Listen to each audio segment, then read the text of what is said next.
ಟಣ್ಣನವರು ಎಂಬ ವ್ಯಕ್ತಿ ಇರಬೇಕು. ಅವರು ಈ ಥರ ನೀವು ಯಾರದೋ ಪ್ರಸಾದದಲ್ಲಿ ಒಂದು ಮನೆಯನ್ನು ನಿರ್ಮಿಸಿದ್ದೀರಾ ಅಂತ ಕೆಲವು ಪ್ರಶ್ನೆಗಳನ್ನು ಎತ್ತಿದ್ದಾರೆ. ನಮ್ಮ ಮನೆ ವಿಡಿಯೋನ ಹಾಕಿರೋದ ಕಾರಣ ಮತ್ತು ಅದು ನನ್ನ ವೈಯಕ್ತಿಕ ಗಳಿಕೆಯ ದುಡ್ಡಿನಿಂದ ಕಟ್ಟಿದ ಮನೆ ಆದ್ದರಿಂದ ನಾನು ಅದಕ್ಕೆ ಸ್ಪಷ್ಟನೆಯನ್ನು ನಾನು ಅಲ್ಲೇ ಕೊಡೋದಕ್ಕೆ ಆ ಚಾನೆಲ್ನಲ್ಲೇ ಅವತ್ತು ವಿಡಿಯೋ ಯಾವಾಗ ಹಾಕಿದರೆ ಅವತ್ತಿನ ಬೆಳಗಿಂದಲೇ ನಾನು ಕೂತ್ಕೊಂಡು ನಾನು ಆಫೀಸ್ನ ಕೆಲಸವನ್ನು ಬಿಟ್ಟು ಎಲ್ಲ ದಾಖಲೆಗಳನ್ನು ಅಲ್ಲೇ ಅಪ್ಲೋಡ್ ಮಾಡ್ತಾ ಇದ್ದೇನೆ. ಕಮೆಂಟ್ ಸೆಕ್ಷನಲ್ಲಿ ಎಲ್ಲ ಡಿಲೀಟ್ ಮಾಡ್ತಾ ಇದ್ದೇನೆ. ಇದರಲ್ಲಿ ಯಾವುದೇ ತಪ್ಪು ಡಾಕ್ಟರ್ ರಶ್ಮಿ ಅವರು ಮಾಡಿಲ್ಲ. ಮತ್ತು ನಾವು ಯಾವುದೇ ತಪ್ಪು ಮಾಡಿದಿಲ್ಲ ಇರುವ ಕಾರಣ ನಾವು ಯಾವುದೇ ರೀತಿಯ ನಮಗೆ ಹೆದರಿಕೆ ಇಲ್ಲ. ಆ ಟಿಪ್ಪಣಿಯನ್ನು ಬರೆದ ನಂತರ ಡಾಕ್ಟರ್ ರಶ್ಮಿ ಅವರ ಪಾತ್ರ ಅಲ್ಲಿ ಏನೂ ಇಲ್ಲ ನಂತರ, ಯಾಕಂದರೆ ಅವರಿಗೆ ಆಸ್ಪತ್ರೆಗೆ ಸಂಬಂಧ ಇಲ್ಲ. ಅವರು ತಮ್ಮ ಆಸ್ಪತ್ರೆಯಾದ ಉಜಿರೆ ಪ್ರಾಥಮಿಕ ಆರೋಗ್ಯ ಕೇಂದ್ರಕ್ಕೆ ವಾಪಸ್ ತೆರಳಿರುತ್ತೆ. ಪ್ರತ್ಯಕ್ಷ ಸಾಕ್ಷಿ ಆಗಿರೋದ್ರಿಂದ ಘನ ನ್ಯಾಯಾಲಯ ಅಥವಾ CBI ಅಥವಾ CID ಎಲ್ಲ ಸಂಸ್ಥೆಗಳು ಕರೆದಾಗಲೂ ಅವರು ಯಾವುದೇ ಹಿಂಜರಿಕೆ ಇಲ್ಲದೆ ಹೋಗಿ ಅವರಿಗೆ ಗೊತ್ತಿರೋ ಮಾಹಿತಿ, ಆ ಪ್ರಕರಣದ ಬಗ್ಗೆ ಗೊತ್ತಿರುವ ಮಾಹಿತಿ, ಅವರು ಏನು ಮರಣೋತ್ತರ ಪರೀಕ್ಷೆ ನಡೆಯುವ ಸಮಯದಲ್ಲಿ ಅಲ್ಲಿದ್ದರೋ ಆ ವಿಷಯವನ್ನೆಲ್ಲ ಅವರು ಕೊಟ್ಟಿರುತ್ತಾರೆ. ಮತ್ತು ಮುಂದೆ ಕೂಡ ಸಂಬಂಧದ ವಿಡಿಯೋವನ್ನು ತೋರಿಸಿ, ಅಂದರೆ ಹಿನ್ನೆಲೆಯಲ್ಲಿ ಅದನ್ನು ರನ್ ಮಾಡಿಕೊಂಡು ಅದರ ವಾಯ್ಸ್ ನಮಗೆ ಕೇಳಿಸೋ ಥರ ಮಾಡಿ, ಆನಂತರ ಕೊನೆಯಲ್ಲಿ ಆ ವ್ಯಕ್ತಿ ಜೋರಾಗಿ ನಕ್ಕು ಆ ವಿಡಿಯೋ ಕಟ್ ಆಗ್ತದೆ. ಇದು ನಿಮಗೆಲ್ಲ ಗೊತ್ತಿರುವ ಹಾಗೆ ಇದೊಂದು ಅತ್ಯಂತ ಗಂಭೀರ ಮತ್ತು ಸೂಕ್ಷ್ಮ ವಿಷಯವಾದ ಸೌಜನ್ಯ ಪ್ರಕರಣದ ವಿಷಯ ಮತ್ತು ಅದಕ್ಕೆ ಸಂಬಂಧಪಟ್ಟಂತೆ ಅದರ ಮರಣೋತ್ತರ ಪರೀಕ್ಷೆಯಲ್ಲಿ ಡಾಕ್ಟರ್ ರಶ್ಮಿ, ಅಂದರೆ ನನ್ನ ಪತ್ನಿ ಡಾಕ್ಟರ್ ರಶ್ಮಿ ಅವರ ಪಾತ್ರವೇನು ಎಂಬ ಬಗ್ಗೆ ತುಂಬ ಗೊಂದಲಗಳು ಉಂಟಾಗಿರೋ ಕಾರಣ ಮೊದಲು ಅದಕ್ಕೆ ಒಂದು ನಾನು ಸ್ಪಷ್ಟನೆಯನ್ನು ಕೊಡುತ್ತೇನೆ. ಈ ಪ್ರಕರಣದ ಮರಣೋತ್ತರ ಪರೀಕ್ಷೆಯನ್ನು ಡಾಕ್ಟರ್ ರಶ್ಮಿ ಅವರು ಮಾಡಿದ್ದಲ್ಲ. ಮೊದಲಿಗೆ ಈ ಪ್ರಕರಣದ ಮರಣೋತ್ತರ ಪರೀಕ್ಷೆಯು ನಡೆದದ್ದು ಬೆಳ್ತಂಗಡಿ ಸಾರ್ವಜನಿಕ ಆಸ್ಪತ್ರೆಯಲ್ಲಿ ಹಿರಿಯ ತಜ್ಞ ವೈದ್ಯರೊಬ್ಬರ ನೇತೃತ್ವದಲ್ಲಿ. ಆವಾಗ ಡಾಕ್ಟರ್ ರಶ್ಮಿ ಅವರು ಉಜಿರೆ ಪ್ರಾಥಮಿಕ ಆರೋಗ್ಯ ಕೇಂದ್ರದಲ್ಲಿ ಸಾಮಾನ್ಯ ಕರ್ತವ್ಯ ವೈದ್ಯಾಧಿಕಾರಿಯಾಗಿ ಆಗಷ್ಟೇ ಕೆಲಸಕ್ಕೆ ಸೇರಿದ್ದವರು. ಜಾಸ್ತಿ ಅನುಭವ ಇಲ್ಲ ಅವರಿಗೆ ಆವಾಗ. ಆದ್ದರಿಂದ ಅವರ ಆಸ್ಪತ್ರೆಗೂ ಬೆಳ್ತಂಗಡಿ ಆಸ್ಪತ್ರೆಗೂ ಯಾವುದೇ ರೀತಿಯ ಸಂಬಂಧ ಇಲ್ಲ ಮೊದಲನೇದಾಗಿ. ಆದರೆ ಅವತ್ತು ಪೋಸ್ಟ್ಮಾರ್ಟಮ್ ನಡೆಯುತ್ತಿರುವಾಗ ಅವರ ಹಿರಿಯರು ತಾಲೂಕು ಆರೋಗ್ಯಾಧಿಕಾರಿಗಳು ಅವರಿಗೆ ಒಂದು ಮೌಖಿಕ ಸೂಚನೆಯನ್ನು ಕೊಟ್ಟು, ಈ ಥರ ಒಂದು ಕೇಸ್ದು ಪೋಸ್ಟ್ಮಾರ್ಟಮ್ ನಡೀತಿದೆ, ಅಲ್ಲಿ ಹಿರಿಯ ವೈದ್ಯರೊಬ್ಬರು ಪೋಸ್ಟ್ಮಾರ್ಟಮ್ ನಡೆಸ್ತಿದ್ದಾರೆ, ಅವರಿಗೆ ಸಹಾಯವೇನಾದರೂ ಬೇಕಾದರೆ ನೀವು ಹೋಗಿ ಹೆಲ್ಪ್ ಮಾಡಿ ಅಂತ ಅವರನ್ನು ಮೌಖಿಕ ಆದೇಶ ಕೊಟ್ಟು ಹೋಗಲಿಕ್ಕೆ ಹೇಳಿರ್ತಾರೆ. ಆದ್ದರಿಂದ ಇವರು ಉಜಿರೆಯಿಂದ ಬೆಳ್ತಂಗಡಿಗೆ ಹೋಗಿರ್ತಾರೆ. ಅಲ್ಲಿ ಹೋದ ನಂತರ ತಜ್ಞ ವೈದ್ಯರು ಡಾಕ್ಟರ್ ರಶ್ಮಿ ಅವರಿಗೆ ಈ ಮರಣೋತ್ತರ ಪರೀಕ್ಷೆಯನ್ನು ನಾನು ಮಾಡುತ್ತಿದ್ದೇನೆ, ಅದರ ಟಿಪ್ಪಣಿಯನ್ನು ನಾನು ನಿಮಗೆ ಕೊಡ್ತೇನೆ, ಅದನ್ನು ನೀವು ಬರೆದುಕೊಳ್ಳಿ ಅಂತ ಅವ್ರಿಗೆ ಹೇಳಿರ್ತಾರೆ. ಡಾಕ್ಟರ್ ರಶ್ಮಿ ಅವರು ಅವರ ಸೂಚನೆಯಂತೆ ಅವರು ಅವರ ಅನುಭವದ ಮೇಲೆ ನಡೆಸಿದ ಪೋಸ್ಟ್ಮಾರ್ಟಮ್ನವರ ಅವರು ಕೊಟ್ಟ ಟಿಪ್ಪಣಿಯನ್ನು ಎಲ್ಲ ಬರೆದು, ಆನಂತರ ಅವರು ಅದಕ್ಕೆ ಈ ಟಿಪ್ಪಣಿ ನಾನು ಬರೆದಂಥ ಸೈನ್ ಹಾಕಿ ಅವರಿಗೆ ಹಸ್ತಾಂತರ ಮಾಡಿರುತ್ತಾರೆ, ಯಾರಿಗೆ, ಹಿರಿಯ ವೈದ್ಯರಿಗೆ. ಆಮೇಲೆ ಆ ಪೋಸ್ಟ್ಮಾರ್ಟಮ್ ರಿಪೋರ್ಟನ್ನು ಇನ್ನೊಂದು ಸಲ ಹಿರಿಯ ವೈದ್ಯರು ಅದನ್ನು ಓದಿ ನಾನು ಹೇಳಿದ್ದೆಲ್ಲ ಸರಿ ಇದೆ ಅಂತ ಹೇಳಿ, ಆಮೇಲೆ ಈ ಪೋಸ್ಟ್ಮಾರ್ಟಮ್ ರಿಪೋರ್ಟ್ ಸರಿ ಇದೆ ಅಂತೇಳಿ ಅದಕ್ಕೆ ಸಹಿಯನ್ನು ಹಾಕಿ ಮುಂದಿನ ಪ್ರಕ್ರಿಯೆಗಳಿಗೆ ಅದನ್ನು ಕೊಟ್ಟಿರ್ತಾರೆ. ಆ ಟಿಪ್ಪಣಿಯನ್ನು ಬರೆದ ನಂತರ ಡಾಕ್ಟರ್ ರಶ್ಮಿ ಅವರ ಪಾತ್ರ ಅಲ್ಲಿ ಏನೂ ಇಲ್ಲ ನಂತರ, ಯಾಕಂದರೆ ಅವರಿಗೆ ಆಸ್ಪತ್ರೆಗೆ ಸಂಬಂಧ ಇಲ್ಲ. ಅವರು ತಮ್ಮ ಆಸ್ಪತ್ರೆಯಾದ ಉಜಿರೆ ಪ್ರಾಥಮಿಕ ಆರೋಗ್ಯ ಕೇಂದ್ರಕ್ಕೆ ವಾಪಸ್ ತೆರಳಿರುತ್ತಾರೆ. ನಂತರದ ಪ್ರಕ್ರಿಯೆ ಅದು ಏನಿದ್ದರೂ ಆ ಆಸ್ಪತ್ರೆ ಸಿಬ್ಬಂದಿ ಅಥವಾ ಆಸ್ಪತ್ರೆಯ ವೈದ್ಯರು ಅವರಿಗೆ ಮಾತ್ರ ಸಂಬಂಧಪಟ್ಟದ್ದು. ಸೊ ಆದ್ದರಿಂದ ಇದರಲ್ಲಿ ಮರಣೋತ್ತರ ಪರೀಕ್ಷೆ ಡಾಕ್ಟರ್ ರಶ್ಮಿ ಅವರು ಮಾಡಿದ್ದಲ್ಲ. ಆದರೆ ಆ ಸಂದರ್ಭದಲ್ಲಿ, ಆ ಮರಣೋತ್ತರ ಪರೀಕ್ಷೆ ನಡೆಯುವ ಸಂದರ್ಭದಲ್ಲಿ ಡಾಕ್ಟರ್ ರಶ್ಮಿ ಅವರು ಪ್ರತ್ಯಕ್ಷ ಸಾಕ್ಷಿ ಆಗಿರೋದರಿಂದ ಘನ ನ್ಯಾಯಾಲಯ ಅಥವಾ CBI ಅಥವಾ CID ಎಲ್ಲ ಸಂಸ್ಥೆಗಳು ಕರೆದಾಗಲೂ ಅವರು ಯಾವುದೇ ಹಿಂಜರಿಕೆ ಇಲ್ಲದೆ ಹೋಗಿ ಅವರಿಗೆ ಗೊತ್ತಿರೋ ಮಾಹಿತಿ, ಆ ಪ್ರಕರಣದ ಬಗ್ಗೆ ಗೊತ್ತಿರುವ ಮಾಹಿತಿ, ಅವರು ಏನು ಮರಣೋತ್ತರ ಪರೀಕ್ಷೆ ನಡೆಯುವ ಸಮಯದಲ್ಲಿ ಅಲ್ಲಿದ್ದರೋ ಆ ವಿಷಯವನ್ನೆಲ್ಲ ಅವರು ಕೊಟ್ಟಿರುತ್ತಾರೆ. ಮತ್ತು ಮುಂದೆ ಕೂಡ ಯಾವುದೇ ಹಿಂಜರಿಕೆ ಇಲ್ಲದೆ ಅವರು ಕೊಡಲಿಕ್ಕೆ ರೆಡಿ ಇದ್ದಾರೆ. ಇದೊಂದು ನಮ್ಮ ಸ್ಪಷ್ಟನೆ. ಮತ್ತು ನಾವು ಈ ಪ್ರಕರಣದಲ್ಲಿ ಡಾಕ್ಟರ್ ರಶ್ಮಿ ಅವರು ಒಬ್ಬ ದಕ್ಷ, ಪ್ರಾಮಾಣಿಕ ಮತ್ತು ಸೇವಾ ಮನೋಭಾವ ಇರುವ ಒಬ್ಬ ವೈದ್ಯ. ಅವರು ಇಂದಿಗೂ, ಯಾಕೆಂದರೆ ನಾವು ಯಾವ ತಪ್ಪು ಮಾಡಿದರೆ ನಾವೆಲ್ಲ ಹೆದರಿ ಓಡಿಬೋಗಿತ್ತು. ಇಂದಿಗೂ ಎಲ್ಲಿ ಆವಾಗ ಉಜಿರೆಯಲ್ಲಿದ್ದರು ಅವರು. ಆನಂತರ ಅವರು ಹೆಚ್ಚಿನ ವಿದ್ಯಾಭ್ಯಾಸಕ್ಕಾಗಿ ಹೋಗಿ ಆನಂತರ ಸ್ವಲ್ಪ ಸಮಯ ಬ್ರೇಕ್ ತಗೊಂಡು ಮಗು ಎಲ್ಲ ಆದ ಮೇಲೆ ಬಂದು ಈಗಷ್ಟೇ 3 ವರ್ಷದ ಹಿಂದೆ ಬೆಳ್ತಂಗಡಿ ಸಾರ್ವಜನಿಕ ತಾಲೂಕು ಆರೋಗ್ಯ ಕೇಂದ್ರದಲ್ಲಿ ತಜ್ಞ ಸ್ತ್ರೀರೋಗ ತಜ್ಞೆಯಾಗಿ ಈಗ ಹೊಸದಾಗಿ ಅಲ್ಲಿ ಸೇರ್ಪಡೆಗೊಂಡಿದ್ದಾರೆ. ಇದು ಒಂದು ಹಿನ್ನೆಲೆ. ಆದ್ದರಿಂದ ನಾನು ತುಂಬ ಗಟ್ಟಿಯಾಗಿ ನಾನು ಹೇಳ್ತೇನೆ, ಇದರಲ್ಲಿ ಯಾವುದೇ ತಪ್ಪು ಡಾಕ್ಟರ್ ರಶ್ಮಿ ಅವರು ಮಾಡಿಲ್ಲ. ಮತ್ತು ನಾವು ಯಾವುದೇ ತಪ್ಪು ಮಾಡಿದಿಲ್ಲ ಇರುವ ಕಾರಣ ನಾವು ಯಾವುದೇ ರೀತಿಯ ನಮಗೆ ಹೆದರಿಕೆ ಇಲ್ಲ. ಆದರೆ ಇದೇ ವಿಷಯವನ್ನು ಇಟ್ಕೊಂಡು ಇನ್ನೊಂದು ಸ್ಪಷ್ಟನೆ ಕೊಡ್ತೇನೆ. ಇಷ್ಟವರೆಗೆ ನಮಗೆ ಆ ವಿಚಾರವಾಗಲಿ ನಮ್ಮ ಡಾಕ್ಟರ್ ರಶ್ಮಿ ಅವರ ಯಾವುದೇ ಕೆಲಸಕ್ಕಾಗಲಿ ಯಾವುದೇ ರೀತಿಯ ತೊಂದರೆ ಆಗಿರಲಿಲ್ಲ ಇಷ್ಟವರೆಗೆ. ಅವರ ಕಾರ್ಯತತ್ಪರತೆ ಆಗಿ ಅಥವಾ ಅವರ ಸೇವಾ ಮನೋಭಾವದ ಬಗ್ಗೆ ನಾನು ಇಲ್ಲಿ ಹೇಳ್ಕೊಳ್ಳೋದಿಲ್ಲ, ಯಾಕಂದರೆ ಅವರನ್ನು ಸ್ವತಃ ಭೇಟಿಯಾಗಿ ನೀವೇ ಅವ್ರ ಹತ್ರ ನೋಡ್ಕೋಬೋದು. ಆದರೆ ಇತ್ತೀಚೆಗೆ ನಾವು ನಮ್ಮ ಮನೆಯ ವಿಡಿಯೋವೊಂದನ್ನು ಸಾರ್ವಜನಿಕ ಸಮಾರಂಭದಲ್ಲೊಂದು ತೋರಿಸಿ, ಅಂದರೆ ಆ ಘಟನೆಗೆ ಸಂಬಂಧಿಸಿದ ಸಾರ್ವಜನಿಕ ಸಮಾರಂಭದಲ್ಲಿ ತೋರಿಸಿ, ಅದರಲ್ಲಿ ವ್ಯಕ್ತಿಯೊಬ್ಬ, ಅಂದರೆ ನನಗೆ ತಿಳಿದ ಪ್ರಕಾರ ಅವರ ಹೆಸರು ಗಿರೀಶ್ ಮಟ್ಟಣ್ಣನವರ್ ಎಂಬ ವ್ಯಕ್ತಿ ಇರಬೇಕು. ಅವರು ಈ ಥರ ನೀವು ಯಾರದೋ ಪ್ರಸಾದದಲ್ಲಿ ಒಂದು ಮನೆಯನ್ನು ನಿರ್ಮಿಸಿದ್ದೀರಾ ಅಂತ ಕೆಲವು ಪ್ರಶ್ನೆಗಳನ್ನು ಎತ್ತಿದ್ದಾರೆ. ಸ್ವಾಗತ, ಯಾಕಂದರೆ ಅವರು ಕೇಳಿರೋ ಪ್ರಶ್ನೆ ಕರೆಕ್ಟಾಗಿದೆ, ಅವರ ಚಿಕ್ಕ ಪ್ರಾಯದಲ್ಲಿ ನೀವು ಹೇಗೆ ಮಾಡಿದ್ದೀರಾ ಅಂತ. ಆದರೆ ಅವರು ನಿಜವಾಗಿ ಅವರು ಆ ಥರ ಕಾಳಜಿದ್ದರೆ ಅವರು ಕಂಪ್ಲೇಂಟ್ ಕೊಡ್ಬೋದಿತ್ತು ಲೋಕಾಯುಕ್ತಕ್ಕೆ ಅಥವಾ ಯಾವುದರ ಡಿಪಾರ್ಟ್ಮೆಂಟ್ಗೆ ಕಂಪ್ಲೇಂಟ್ ಕೊಟ್ಟು ಡೈರೆಕ್ಟಾಗಿ ಅವರಿಗೆ ಡಾಕ್ಯುಮೆಂಟ್ ಬೇಡ, ಈ ಥರ ಒಬ್ಬ ಅಧಿಕಾರಿ ತಪ್ಪು ಮಾಡಿದರೆ ಅವರಿಗೆ ನೀವು ಈ ಥರ ಎನ್ಕ್ವೈರಿ ಮಾಡಿ ಅಂತ ಒಂದು ಕಂಪ್ಲೇಂಟ್ ಕೊಡ್ಬೋದು. ಅದು ಮಾಡಲಿಲ್ಲ. ಆಯಿತು, ಸಾರ್ವಜನಿಕ ಸಮಾರಂಭದಲ್ಲಿ ಅವರು ಹೇಳಿದರು.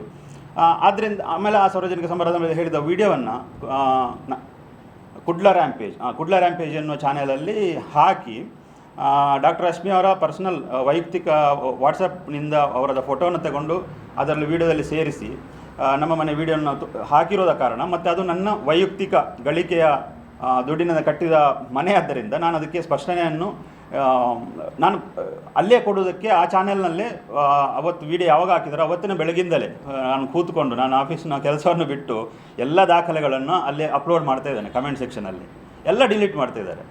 ಯಾಕೆ? ನಿಮಗೆ ಸತ್ಯ ಬೇಡವಾ? ನೀವು ಕೇಳಿರೋ ಪ್ರಶ್ನೆ ಅಷ್ಟೇ ಅಲ್ವಾ, ನಿಮಗೆ ಅದು ಹೇಗೆ ಬಂತು ಅಷ್ಟು ಚಿಕ್ಕ ಪ್ರಾಯದಲ್ಲಿ ಅಂತ. ಸೊ ನಾನು ಇದಕ್ಕೆ ಜಾಸ್ತಿ ಟೈಮ್ ತಗೊಳ್ಳೋದಿಲ್ಲ, ಸಂಕ್ಷಿಪ್ತವಾಗಿ ನಾನು ಹೇಳ್ತೇನೆ. ನಾನೊಬ್ಬ IT ಉದ್ಯಮಿ. ನಾನು 23 ವರ್ಷದಿಂದ ನಾನು ಕೆಲಸ ಮಾಡ್ತಾಯಿದ್ದೇನೆ. ನನಗೆ ನನ್ನ ಸಂಬಳವನ್ನು ಹೇಳ್ಕೊಳ್ಳಿಕ್ಕೆ ಕೆಲವು ರೆಸ್ಟ್ರಿಕ್ಷನ್ಸ್ ಇದೆ ಪ್ರೈವೇಟ್ ಕಂಪ್ನಿಯಿಂದ. ಅದಕ್ಕೋಸ್ಕರ ನನ್ನ ಪ್ಯಾನ್ ನಂಬರ್ ಎಲ್ಲ ಡೀಟೇಲ್ಸ್ ಕೊಡ್ತೇನೆ. ಆದರೆ ನನ್ನ ಟ್ಯಾಕ್ಸನ್ನು ನಾನು ಕಟ್ಟುವ ಟ್ಯಾಕ್ಸನ್ನು ಹೇಳ್ಬೋದು ಎಂಬ ಒಂದು ಅನುಮತಿಯನ್ನು ನಾನು ಕಂಪ್ನಿಯಿಂದ ತಗೊಂಡಿದ್ದೇನೆ. ಇದೇ ಕಾರಣಕ್ಕೋಸ್ಕರ ಅವರು ಅನುಮತಿ ಕೊಟ್ಟಿರೋದ್ರಿಂದ ನಾನು 18 ಲಕ್ಷ ರೂಪಾಯಿ ವರ್ಷಕ್ಕೆ ಟ್ಯಾಕ್ಸ್ ಕಟ್ತೇನೆ. ಅಂದರೆ ಒಂದು ತಿಂಗಳಿಗೆ 1.5 ಲಕ್ಷ ರೂಪಾಯಿ ನಾನು ಆದಾಯ ತೆರಿಗೆಯನ್ನು ಕಟ್ತೇನೆ. ಆಮೇಲೆ 1.5 ಲಕ್ಷ ನಾನು ಆದಾಯ ತೆರಿಗೆ ಕಟ್ಟುವಾಗ ಒಂದು 4-5 ಲಕ್ಷ ಆದರೂ ನನಗೆ ಸಂಬಳ ಇರ್ಬೋದಾ? 4-5 ಲಕ್ಷ. ಆಮೇಲೆ ಡಾಕ್ಟರ್ ರಶ್ಮಿ ಅವರಿಗೆ ಸಹ ಸರ್ಕಾರ 1 ಲಕ್ಷ ರೂಪಾಯಿ ಒಂದು ತಿಂಗಳಿಗೆ ವೇತನ ಕೊಡ್ತದೆ.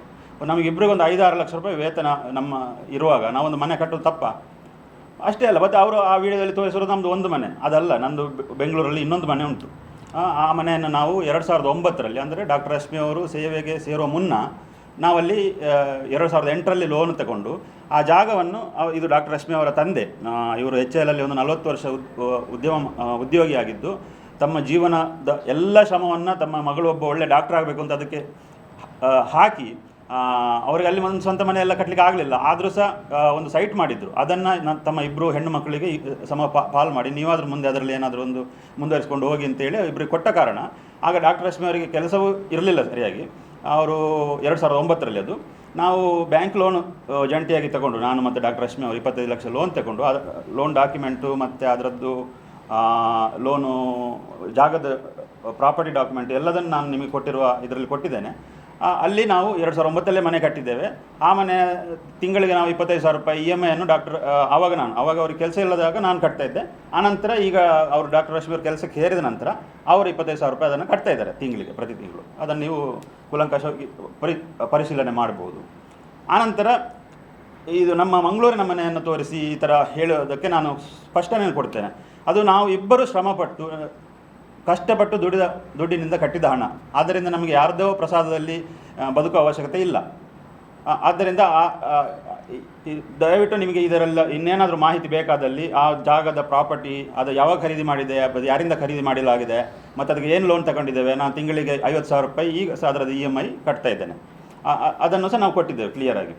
ನೆಕ್ಸ್ಟ್ ಇನ್ನೊಂದು ವಿಷಯ ಅಂದರೆ, ನಾನು ಇಲ್ಲಿ ಮಾಧ್ಯಮಕ್ಕೆ ಅದನ್ನೆಲ್ಲ ನನಗೆ ನಿಜವಾಗಿ ಅದು ಅನುಭವ ಇಲ್ಲ, ಬರುವ ಅವಶ್ಯಕತೆಯೂ ಇರಲಿಲ್ಲ. ಯಾಕೆ ಗೊತ್ತಾ, ಇದೊಂದು ಸಾರ್ವಜನಿಕವಾಗಿ ಕೆಲಸದಲ್ಲಿರುವ ಒಬ್ಬ ಅಧಿಕಾರಿಯ ಮೇಲೆ ಈ ಥರ ಆರೋಪಗಳು ಬರೋದು ಸಹಜ.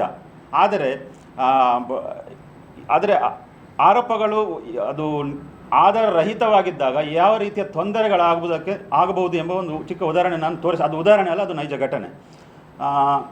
ಈ ಗಿರೀಶ್ ಮಟ್ಟಣ್ಣನವರೆಂಬ ವ್ಯಕ್ತಿಯ ಹೇಳಿಕೆ ಆಧಾರದ ವಿಡಿಯೋವು ಕುಡ್ಲ ರಾಂಪೇಜ್ ಚಾನೆಲ್ನಲ್ಲಿ ಇರುವುದನ್ನು ಒಬ್ಬ ಅನಾಮಧೇಯ ವ್ಯಕ್ತಿ ಬ್ಯಾಕ್ಗ್ರೌಂಡಲ್ಲಿ ರನ್ ಮಾಡಿ, ಅಂದರೆ ಅವತ್ತು 11 ತಾರೀಕು ಮಧ್ಯರಾತ್ರಿ, ಅಂದರೆ ಆ್ಯಕ್ಚುಲಿ 12 ತಾರೀಕು ಆಗ್ತದೆ, ಅಂದರೆ 12 ತಾರೀಕು 12 ಗಂಟೆ 28 ನಿಮಿಷಕ್ಕೆ ಡಾಕ್ಟರ್ ರಶ್ಮಿ ಅವರ ಮೊಬೈಲಿಗೆ ಕರೆ ಮಾಡ್ತಾನೆ. 1 ಸಲ ಮಾಡ್ತಾನೆ, 2 ಸಲ ಮಾಡ್ತಾನೆ. ಆದರೆ ಆ ಸಮಯದಲ್ಲಿ ಡಾಕ್ಟರ್ ರಶ್ಮಿ ಅವರೊಂದು ಹೆರಿಗೆಯ ಇದನ್ನು ನಡೆಸುತ್ತಿದ್ದ ಕಾರಣ ಅವರು ಆ ಕಾಲ್ ಪಿಕ್ ಮಾಡೋದಿಲ್ಲ. ನಾರ್ಮಲ್ ಡಾಕ್ಟರ್ ಎಲ್ಲ ಕಾಲ್ ಪಿಕ್ ಮಾಡ್ತಾರೆ, ಆದರೆ ಅದನ್ನು ಪಿಕ್ ಮಾಡೋದಿಲ್ಲ. ಆನಂತರ ಅದು ಯಾಕೆ ಪಿಕ್ ಮಾಡೋದಿಲ್ಲ ಅಂತ ನಾನು ಹೇಳ್ತೇನೆ. ಆನಂತರ ಆ ವ್ಯಕ್ತಿ ನನಗೆ ಕಾಲ್ ಮಾಡ್ತಾನೆ. ನಾನು ಮನೆಯಲ್ಲಿದ್ದಾಗ ನಾನು ಕಾಲ್ ಪಿಕ್ ಮಾಡ್ತೇನೆ. ಅದರಲ್ಲಿ ಈ ಸಮಾರಂಭದ ವಿಡಿಯೋವನ್ನು ತೋರಿಸಿ, ಅಂದರೆ ಹಿನ್ನೆಲೆಯಲ್ಲಿ ಅದನ್ನು ರನ್ ಮಾಡಿಕೊಂಡು ಅದರ ವಾಯ್ಸ್ ನಮಗೆ ಕೇಳಿಸೋ ಥರ ಮಾಡಿ, ಆನಂತರ ಕೊನೆಯಲ್ಲಿ ಆ ವ್ಯಕ್ತಿ ಜೋರಾಗಿ ನಕ್ಕು ಆ ವಿಡಿಯೋ ಕಟ್ ಆಗ್ತದೆ. ನನಗೆ ಈ ಕಾಲ್ ಬಂದದ್ದು ಅದರ ಉದ್ದೇಶ ಅದು ಏನು ಗೊತ್ತಿರೋದಿಲ್ಲ. ನಾನು ಸುಮ್ಮನೆ ಪಿಕ್ ಮಾಡಿ ಅರ್ಧದಷ್ಟರಲ್ಲೇ ನನಗೆ ಅರಿವಾಗಿ ಆಮೇಲೆ ಆವಾಗ ರೆಕಾರ್ಡ್ ಮಾಡಿರ್ತಾನೆ. ಆ ರೆಕಾರ್ಡ್ ಎಲ್ಲ ನಂತರ ಇದೆ, ಅದು ರೆಕಾರ್ಡಿಂಗ್ ಮಾಡಿರೋದಾಗಿ. ಆದ್ದರಿಂದ ಇವರು ಯಾವಾಗ ಈ ಥರ ನಮಗೆ ಬೆದರಿಕೆ ಅಥವಾ ಈ ಥರ ಸುಮ್ಮನೆ ತೊಂದರೆ ಕೊಡಲಿಕ್ಕೆ ಸ್ಟಾರ್ಟ್ ಮಾಡಿದರು, ಆಮೇಲೆ ಆವಾಗ ನನಗೆ ಅದರ ಗಂಭೀರತೆ ಅರಿವಾಗಿ, ನಾವು ಇಷ್ಟವರೆಗೆ ಈ ಕೇಸು ತುಂಬ ದಿವಸದಿಂದ ನಡೀತಿದೆ, ನಾವು ಯಾವತ್ತೂ ಎಲ್ಲೂ ಹೋಗಿ ಯಾವುದರ ಬಗ್ಗೆ ಆದರೂ ಕಂಪ್ಲೇಂಟ್ ಮಾಡಲಿಲ್ಲ. ಅವರ ಬಗ್ಗೆ ತುಂಬ ಕೆಟ್ಟದಾಗಿ ಎಲ್ಲ ಕಡೆ ಪಬ್ಲಿಕ್ಕಾಗಿ ಮಾತಾಡಿದ್ದಾರೆ. ಯಾಕಂದರೆ ನಾವು ಅದರಲ್ಲಿ ಇಂಟರ್ಫಿಯರ್ ಆಗಲಿಲ್ಲ. ಆದರೆ ನಾವು ಅವರ ಅಂದರೆ ಅವರಿಗೆ ಈಗ ಅವರು ಈ ಥರ ಥ್ರೆಟ್ ಮಾಡೋ ಥರ ಕಾಲ್ ಮಾಡಿ ಈ ಥರ ಮಾಡಿರೋದ್ರಿಂದ, ಮತ್ತು ಅದರಿಂದಾಗಿ ಅವರ ಕರ್ತವ್ಯಕ್ಕೆ ಮತ್ತು ಅವರ ಪೇಷಂಟ್ಗಳಿಗಾಗೋ ತೊಂದರೆಯನ್ನು ನಾನು ದೃಷ್ಟಿಯಲ್ಲಿಟ್ಕೊಂಡು ನಾನು ಆ ವಿಷಯವಾಗಿ ಬೆಳ್ತಂಗಡಿ ಪೊಲೀಸ್ ಠಾಣೆಯಲ್ಲಿ ಈ ಪ್ರಕರಣದ ಬಗ್ಗೆ ನಾನು ಅವರಿಗೆ ಮಾಹಿತಿಯನ್ನು ಕೊಟ್ಟಿದ್ದೇನೆ, ಮುಂದಿನ ತನಿಖೆ ನಡೆಸುವಂತೆ. ಆನಂತರ ಅವರು ನಿಜವಾಗಿ ಡಾಕ್ಟರ್ ಏನಾದರೂ ಅವರು ಕಾಲ್ ಪಿಕ್ ಮಾಡಿದರೆ ಮತ್ತು ಅವರ ಇದರ ಹಿನ್ನೆಲೆಯಲ್ಲಿ ಇರೋ ವ್ಯಕ್ತಿ ಅವರು ಏನಾದರೂ ಅವರಿಗೆ ಗದರಿಸಿದರೆ ಅದು ಏನು ಪ್ರಮಾದ ಆಗಿರಬಹುದಿತ್ತು ಎಂಬುದನ್ನು ನಾನು ನಿಮಗೆ ನಿಜ ಘಟನೆಯನ್ನು ನಾನು ವಿವರಿಸ್ತೇನೆ.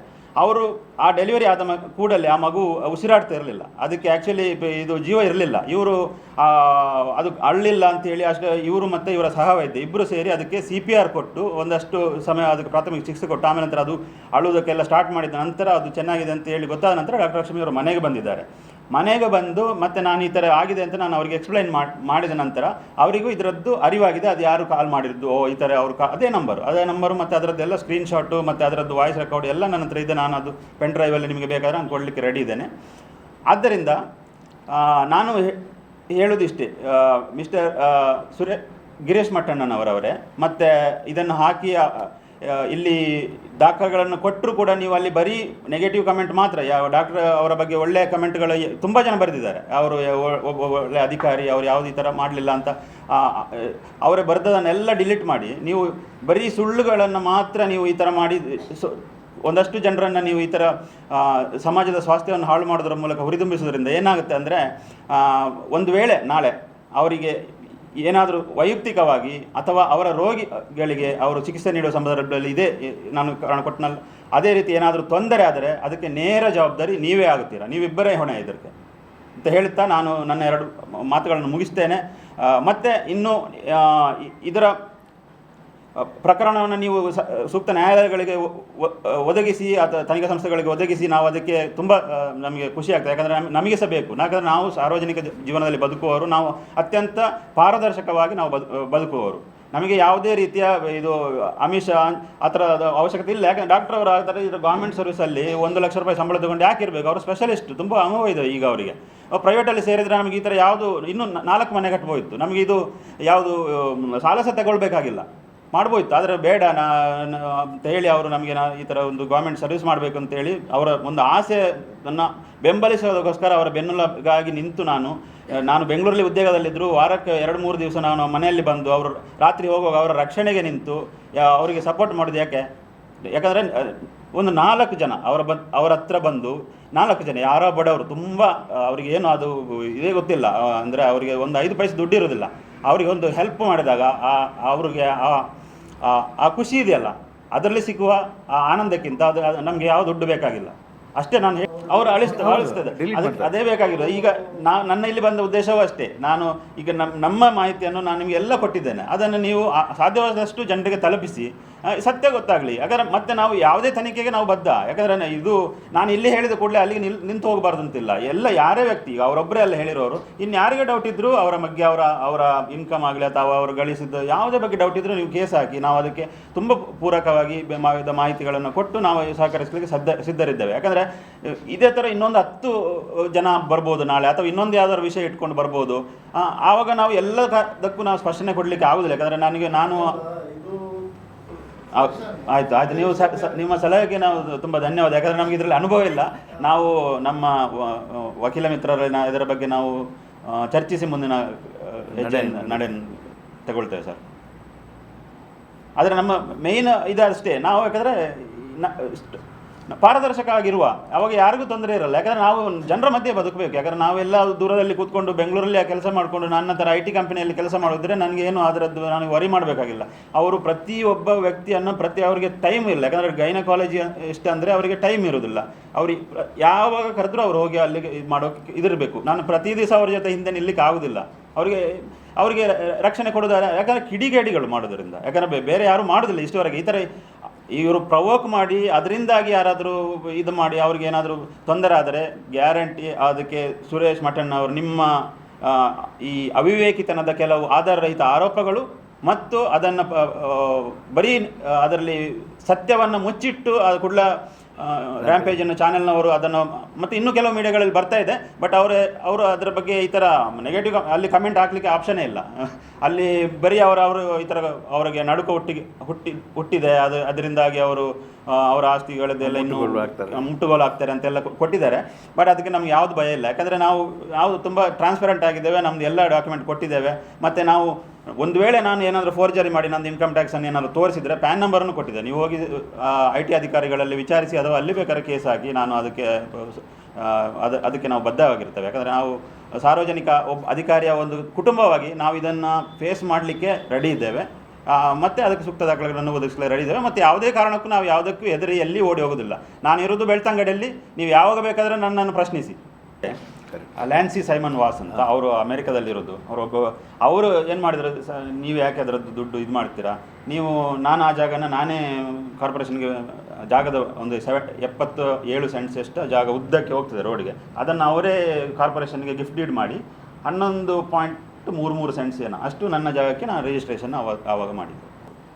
ಆಮೇಲೆ ನಾನು ಕಂಕನಾಡಿ SBI ಬ್ರಾಂಚಲ್ಲಿ ಲೋನ್ ತಗೊಂಡಿದ್ದೇನೆ ಅದಕ್ಕೆ ಲೋನಿಗೆ ಅಮೌಂಟು ಸಾಕಾಗದ ಕಾರಣ ಒಂದು PF ವಿಡ್ರಾ ಮಾಡಿ ಅದರಿಂದನೂ ಹಾಕಿರುವ ದಾಖಲೆಗಳೆಲ್ಲ ಇದೆ ನಮ್ಮ ಹತ್ರ. ಇಲ್ಲ, ಜಾಗ ತಗೊಳ್ಳಿಕ್ಕೆ ಲೋನ್ ತಗೊಂಡದ್ದು. ಅಂದರೆ ಅದು ಆ್ಯಕ್ಚುಲಿ ಹೌಸಿಂಗ್ ಲೋನು, ಅಂದರೆ ಜಾಗ ಮತ್ತು ಅದು ಕಾಂಪೋಸಿಟ್ ಲೋನ್ 2 ವರ್ಷದಲ್ಲಿ ನಾವು ಕಂಪ್ಲೀಟ್ ಮಾಡಬೇಕು.